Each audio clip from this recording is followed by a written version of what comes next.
அரணை அமைக்கிறது. நகர்வு 8. ஆனந்த் தனது ராணியை P3 சதுரத்திற்கு நகர்த்தி கருப்பின் P7 சிப்பாயின் மீது நேரடி தாக்குதலை தொடுக்கிறார். நகர்வு 8.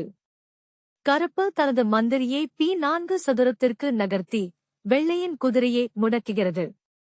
இது ஒரு மிகச்சிறந்த எதிர் தாக்குதல் உத்தி. நகர்வு 9. வெள்ளை தனது மந்திரியை P5 சதுரத்திற்கு நகர்த்தி கருப்பின் C6 குதிரைக்கு ஒரு அச்சுறுத்தலை உருவாக்குகிறது. நகர்வு 9. கிராம்னிக் தனது ராஜாவை பாதுகாப்பாக கோட்டை கட்டுகிறார். இது அவரது ராஜாவிற்கு முழு பாதுகாப்பை வழங்குகிறது. நகர்வு 10. வெள்ளை தனது மந்திரியைக் கொண்டு C6 குதிரையை வெட்டி கருப்பின் கட்டமைப்பை உடைக்கப் பார்க்கிறது. நகர்வு 10.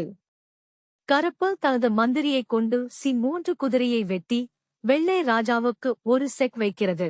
நகர்வு 11. வெள்ளை தனது ராணியைக் கொண்டு C3 மந்திரியை வெட்டி சிக்கலைத் தவிர்க்கிறது. நகர்வு 11. கருப்பு தனது யானையை C8 சதுரத்திற்கு நகர்த்தி C5 எனப்படும் திறந்த பாதையை தனது கட்டுப்பாட்டிற்குள் கொண்டு வருகிறது. நகர்வு 12. வெள்ளை தனது குதிரையை E5 சதுரத்திற்கு நகர்த்தி மையத்தில் தனது ஆதிக்கத்தை நிலைநாட்டுகிறது. நகர்வு 12.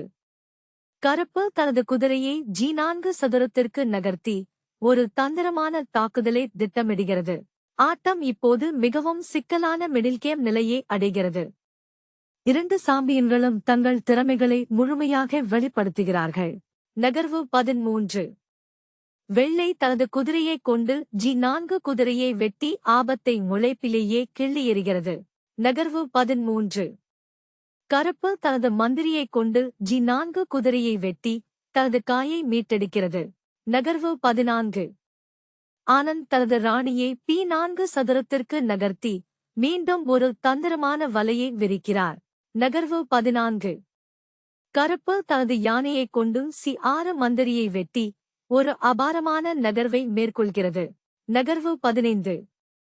வெள்ளை தனது ராணியைக் கொண்டு P7 சிப்பாயை வெட்டி கருப்பின் முகாமுக்குள் ஊடுருவுகிறது. நகர்வு 15. கருப்பு தனது ராணியை C8 சதுரத்திற்கு நகர்த்தி தனது யானையை பாதுகாக்கிறது. நகர்வு 16. வெள்ளை தனது ராணியைக் கொண்டு C8 ராணியை வெட்டி ஆட்டத்தை ஒரு முடிவுக்கு கொண்டு வர முயற்சிக்கிறது. நகர்வு 16. கருப்பு தனது